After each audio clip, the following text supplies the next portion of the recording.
अस्सलामुअलैकुम मुहिब वतन पाकिस्तानियों। इस इम्पोर्टेड हुकूमत को लाने वाले सहूलतकार हर कीमत पर इमरान खान को माइनस करना चाहते हैं, क्योंकि रजीम चेंज का ऑपरेशन इमरान खान के माइनस होने तक कंप्लीट हो ही नहीं सकता। जब तक इमरान खान माइनस नहीं होते उस वक्त तक इनके गोल्स जो हैं वो अचीव नहीं होंगे।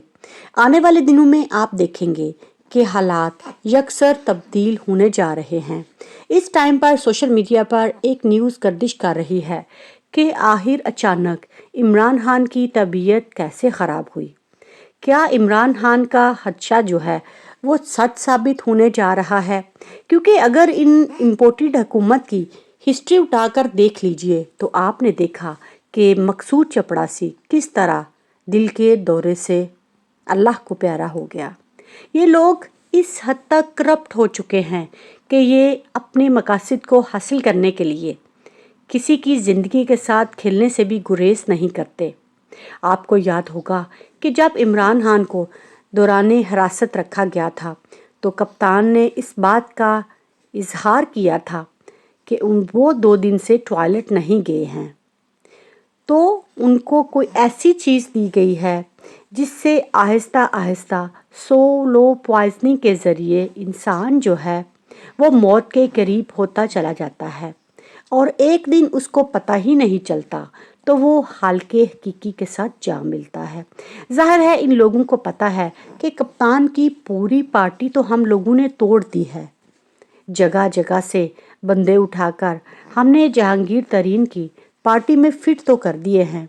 तो आपको क्या लगता है कि इमरान खान की पार्टी को सिर्फ जहांगीर तरीन की पार्टी बनाने के लिए तोड़ा गया था? तो आपकी ये गलत फहमी है। इमरान खान की पार्टी को इसलिए तोड़ा गया था कि अगर हम इमरान खान के साथ कुछ करते हैं तो इमरान खान का नैरेटिव बताने वाला कोई ना हो। आपने देखा सिर्फ इमरान खान का खिताब जो है वही होता है, वरना इमरान खान के पास कोई बंदा ही नहीं जो कि पार्टी का नैरेटिव रखे। इमरान खान इस टाइम पर अदालतों के चक्कर काट रहे हैं। इमरान खान का पॉइंट ऑफ व्यू क्या है कोई नहीं बता पा रहा, क्योंकि वो बंदा तो सुबह निकलता है अदालतों के चक्करों में और शाम को वो वापस आता है, फिर अगले दिन नए केसेस बने होते हैं। 150 से ज़ायद तो इमरान खान पर केसेस हैं। तो इसीलिए इमरान खान की पार्टी को जानबूझकर तोड़ा गया। और ये जो खबर चल रही है इसको इमरान खान ने अभी तक इंडोर्स तो नहीं किया, लेकिन लगता यही है कि जब इमरान खान को दौराने हिरासत रखा गया था इन लोगों ने कोई ना कोई तो ऐसी कार्रवाई डाली है, क्योंकि ये हमेशा प्लान ए पर नहीं रहते। ये प्लान ए, बी और सी तीनों पर अमल दरामद करते हैं। प्लान ए यही था कि कप्तान को गोलियां मारकर सफाई हस्ती से मिटा दिया जाए, उसमें ये लोग नाकाम हुए। फिर अदालतों का प्लान बना, वो भी पूरी तरह नाकाम हुआ क्योंकि कप्तान तमाम केसेस को भुगत रहा है। और अब प्लान सी जो है वो ये था कि इसकी पार्टी जो है उसको तोड़ा जाए, उसके बाद कप्तान को मारा जाए, क्योंकि अगर उसकी पार्टी होती ही नहीं तो कौन कप्तान की आवाज़ बुलंद करेगा। कप्तान के पास तो कोई भी स्पोक्समैन नहीं है इस टाइम पे, और जो बचे हैं शाह महमूद कुरैशी और चंद और लोग वो जेलों में हैं। कौन इमरान खान की बात करेगा? तो मुहिब वतन पाकिस्तानियों, कप्तान के लिए दुआ कीजिए क्योंकि वक्त बहुत जालिम है। ये लोग बंदे खाने वाले लोग हैं। और अब आगे बिलावल भुट्टो जरदारी को लाया जा रहा है, उसको इंगेज किया गया है। जरदारी ने सारा पैसा लगा दिया है।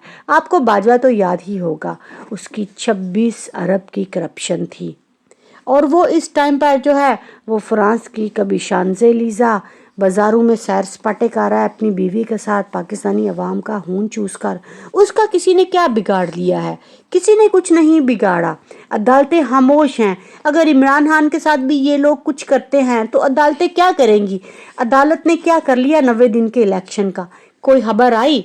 बस तारीख पे तारीख, तारीख पे तारीख, और कुछ भी नहीं होगा इस मुल्क में, क्योंकि सारा कुछ मैनेज हो चुका है। अगर आपको लगता है कि अदालतें इंसाफ देंगी तो आपकी गलत फहमी है।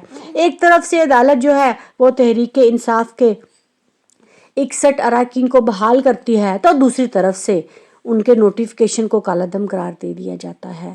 تو یہ ایک چکر ہے جس کے ارد گرد آپ اور میں گھومتے رہیں گے اور یہاں پر کچھ نہیں ہونے والا۔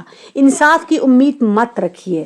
اگر نکلنا ہے، ملک کو بچانا ہے، اپنی نسلوں کو بچانا ہے تو ہمیں کپتان کے ساتھ لبیک کہنا ہوگا، کیونکہ اس کے پاس کھونے کے لیے کچھ نہیں اور ہمارے پاس کھونے کے لیے بہت کچھ ہے۔